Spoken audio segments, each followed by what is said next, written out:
Hi everyone, I'm Kyle Bechet, and this is the AAF Exchange, a podcast from the American Action Forum, where experts provide clear, data-driven insights into today's economic and domestic policy issues. Welcome, and thank you for tuning in. On this episode of the AAF Exchange, a new Fed chair, appropriations move forward, and a healthcare update.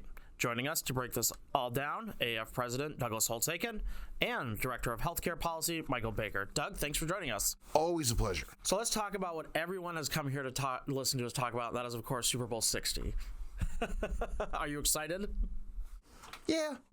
I mean, it's the Super Bowl. Yep. Well, Beth obviously is excited, so you have to be excited. I am, by association, a Seahawks fan, and very excited about it. Yeah.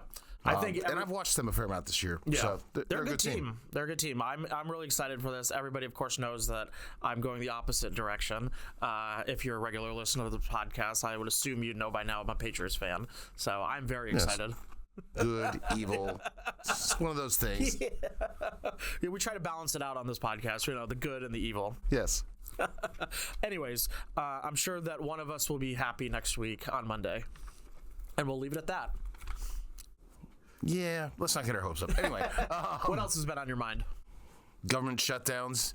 I mean, this is just literally kvetching. I don't understand how a one-day shutdown leads to a delay in the release of the employment report and the JOLTS data. And I mean, it's those things are all done. The surveys are done. It's in the can. I don't understand this. I'm genuinely baffled. Yeah. Has anybody given a reason to why this is happening? No. So it's just a mystery. They're just saying, no, because of the shutdown, we're not updating the website, we're not releasing the data, and then they announce new dates, and out it comes. And, it shouldn't matter. Right. No one should be so addicted to the employment report that they can't wait a couple of days. I am, however. So, there we have it. There are some other people that are addicted, like maybe the Fed and the regularity of the reports allows you to sort of count on, information at different times in the cycle, so you can make decisions. And we play in some of our products around it. And Fred's gonna write, I'm gonna write, things like that. So it's a disruption. Yeah. And I don't understand it, and it's been driving me crazy. So let's fund the government and let's stop this stuff. I mean, but we're funded now. The partial shutdown is over. And we'll get to more of that in a second. Yes. I don't want to get too far down. Let's not get ahead of ourselves. Let's just be unhappy and move on. All right. Speaking of the Fed, though, President Trump nominated a new Fed chairman of the Federal Reserve. Announced his intent to nominate. Yes. Got to get the wording right. Yeah. What will this mean for the direction of the Fed? It's going to be really interesting. So Kevin Warsh is the choice, and Kevin is both an alumnus. He was on the Board of Governors 2006, 2011, I think, roughly. He's also worked on Wall Street. He's been out at the Hoover Institution in Stanford. So he's worked at the White House. He worked with me in the White House in 2002. So he's got the background, no question about it. He has a record as an inflation hawk. And more recently as a critic of the Fed. So he arrives having made the case that there's room for the Fed to cut more, despite being an inflation hawk. So how that gets reconciled is going to be interesting. You can reconcile those if you believe there's a big productivity boom that allows you to get a lot of growth in the supply side, and so you can cut rates and not generate any inflation. So it's possible, but you got to provide the argument. And most importantly, we had 10 members of the FOMC who voted to keep rates where they were because they were happy with the employment outlook, worried about the fact that inflation was above target. He's coming in saying, I'm an inflation hawk, but I want to cut. How does he persuade the 10? So when push comes to shove, I think his biggest job is the leadership job. Mm-hmm. He's got an open market committee that is divided. We've had a lot of dissents. He's going to come in. He may not agree with the majority. He's got to get them to yes and explain in a compelling fashion to the public how they got to yes for their decision. I think that's everything. Mm-hmm. And we'll see. I'm sure we'll learn a lot more of that as he goes up to when he's officially nominated and goes up to Capitol Hill and sits before the banking committee and. So there are a couple hurdles on that front. Number one, we've had members of the banking committee, Senator Tillis in particular, say they will not consider a nominee until the investigation into Jerome Powell is dropped. So that's hanging out there. Mm-hmm. Put that aside, he has to first be confirmed as a member of the Board of Governors, and Powell will continue to be chairman until May. He then has a second set of confirmation hearings to become the chairman. Oh, so he gets 2 rounds, and in between, I think there are 2 FOMC meetings, so he'll have a voting record when he shows up for the confirmation for chairman. So it's going to be a fun spring. Interesting. Yeah, we'll have to keep an eye on all that. And, yes. And I'm sure we'll keep talking about that. But we did get some data this week, even though, the delay of the jobs report, sure, the big one. What do we know about the economy as it stands now? I think what we learned this week is that the labor market continues to weaken. Mm-hmm. Everything we learned, whether it's the ISM for manufacturing or services, for manufacturing, employment's still contracting, services has gotten weaker. New claims for unemployment insurance jumped up 22,000. Continuing claims remain pretty high. Challenger and Gray, a lot of layoffs reported there. The JOLTS data just came out, and job openings continue to decline. Hire rate hasn't changed, so we're not filling any of them. So, this is not a vibrant labor market. Yeah. It hasn't been, and all the data continues to continued weakening. Yeah, a lot of the headlines this week were Amazon lays off. Yeah. Washington Post laid off. I'm not sure that's, but there's a lot of layoffs going on in the economy right now. And it puts the Fed in a tough position because you've got a weak labor market and inflation above target. Which one are you going to pay attention to? Mm-hmm. You can't do everything. The dual mandate is going to come into play. Yeah. The other person that was up on Capitol Hill this week was Scott Bessent, yes. Secretary Bessent. He was testifying before Congress. What did he? Is there any good key takeaways from what he said? So the ostensible reason for him to testify was the report of the Financial Stability Council. What did they do this year? Mm-hmm. And what he essentially said is, look, past FSOCs have gotten it wrong. They've been identifying these systemically important financial institutions, SIFIs. The most important thing is growth. We need to tailor the regulatory structure to maximize growth, provide lending and capital formation. That is the way that you avoid having financial crises, to have solid growth. So it's a different philosophy, and he went up there to pitch that to the members of the Financial Services Committee and Senate Banking Committee. But in the process of being there, you hear about everything, right? The tariffs, mm-hmm. aren't they really a bad idea? Many people disagree with those. What about this tax cut? Was that really a big idea? When are we going to worry about the deficit? Sort of everything that you could imagine came up. Yeah. And of course, he led the search for the Fed chair. So, Fed independence came up, and he made the claim that the Fed's independence had been damaged because they had done a bad job on inflation. Independence comes from the public trusting them, and they don't anymore. And so that raised a lot of hackles. And he'll go for another round in the Senate, and I think at the end of the day, many people will agree to disagree and move on. Yeah, sounds like the norm these days. Yes. All right, but so let's stay on Congress. This week they finalized nearly all of the appropriations bills and passed a continuing resolution to keep DHS open, averting that partial shutdown. Yep. Catch us up and talk us through where we go from here. So these are all the fiscal 2026 appropriations. We should be receiving, but we have not, the president's budget for fiscal 2027. So what we should be doing right now is looking at what the president's proposed for the next fiscal year so that they can do budget resolutions in the House and Senate, which they will not do, so that they can have targets for the appropriations, which they will not do, and then we would get everything done by September 30th, which I doubt we will do. So this process is fundamentally broken. Yeah. There's no question about it. Lessons from the last cycle are that when the president put out his skinny budget last year, which didn't have a lot of detail, just said this sort of top lines, it featured these draconian cuts across the board practically, and then big plus-ups in military spending. And that's not how it played out, mm-hmm. right? Predictably, if you're going to have to get it through the Senate, you're going to have 60 votes, and that means you're going to have to respect the wishes of both parties to some extent. You didn't come close to the president's budget.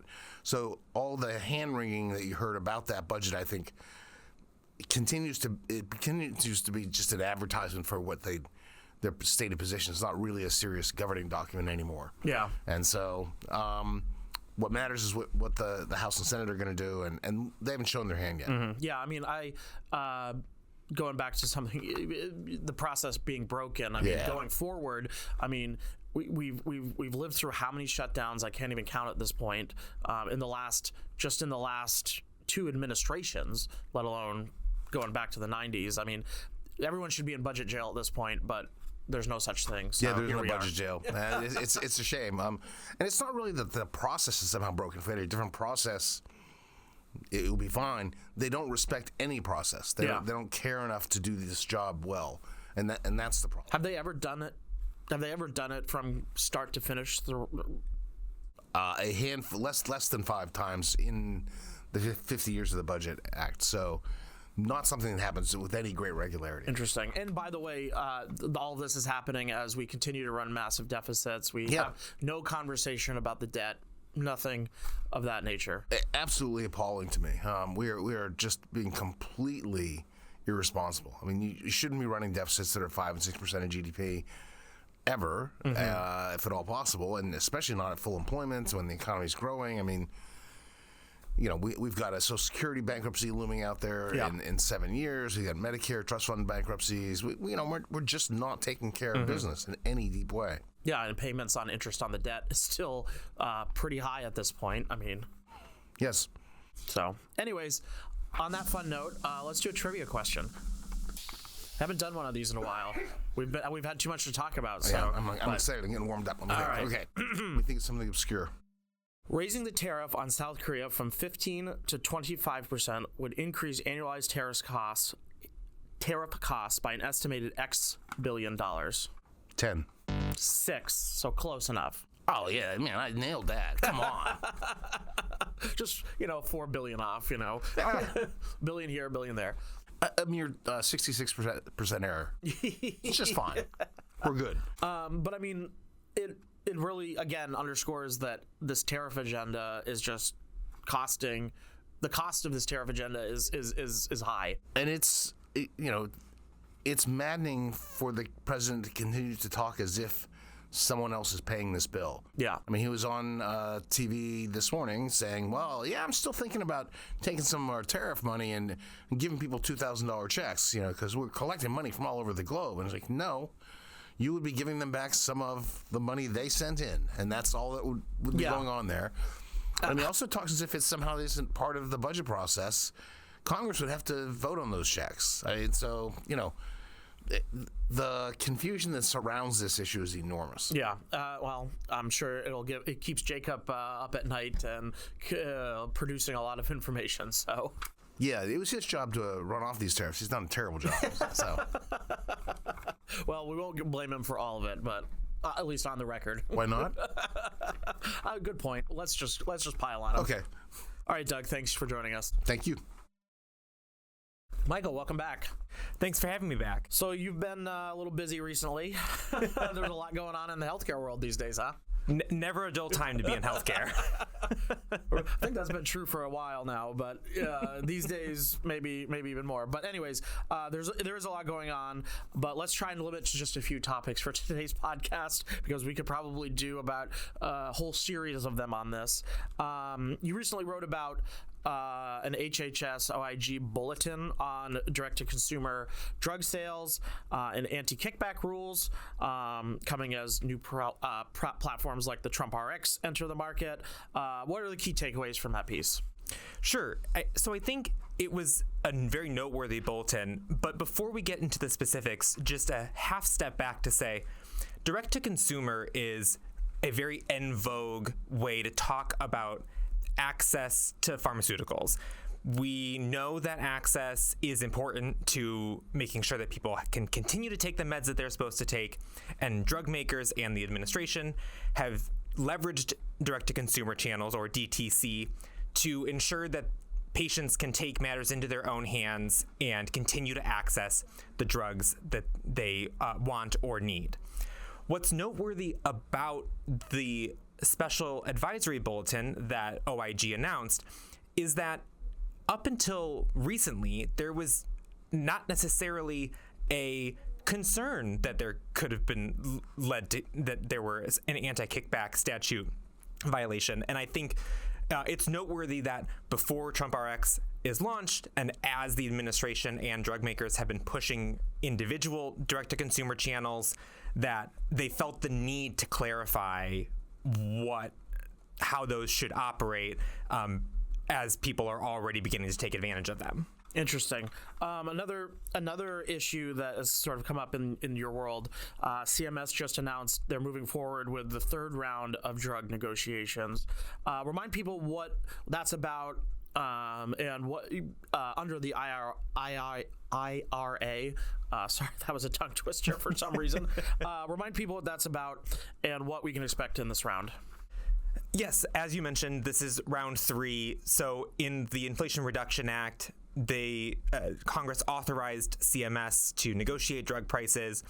A lot of hay has been made in the first 2 rounds, and this is the continuation of that. This is noteworthy, though, because this is the first time that Part B drugs, which are generally more expensive, physician-administered drugs, are now included in the negotiations scheme, and a lot of the drugs that are being selected will have a big impact on both patients and the providers that administer them.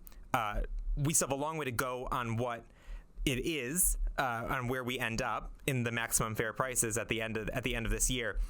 But we now begin the observation in earnest about what CMS is looking for and how the industry is going to respond as it continues to be under assault from any sort of government action, it seems. Yeah. So correct me if I'm wrong, but the first 2 rounds of this, the free market did a better job at moving the needle on these drug prices than the government did. Yes, in almost every case, the net price that a person would have paid under Part D plans was lower or comparable to the maximum fair price that was negotiated. So the market had already helped solve the problem of expensive drug prices, and instead the government created market uncertainty and inserted themselves in a way that they simply didn't need to be inserted. So a lot of this, obviously drug prices is big on people's minds. Affordability, we're living in the quote unquote affordability crisis right now. So big picture, a lot of this sounds like a lot of anti-market competition policy for drugs right now. Yes, that's exactly right. And I think what makes it the most worrisome is that it is under the guise, as you mentioned, affordability is the buzzword of the day, and they are taking these actions under the guise of helping to solve market problems. But what we've seen is that every action that has been taken is market distorting and is creating winners and losers outside of where the market is determining where those winners and losers should be. And so you're right, this is absolutely an anti-competitive bend in an area that has long needed more competition. Mm-hmm. It really does seem like, again, like as you said, picking the winners and losers, which we've seen it happen in other policy areas, energy,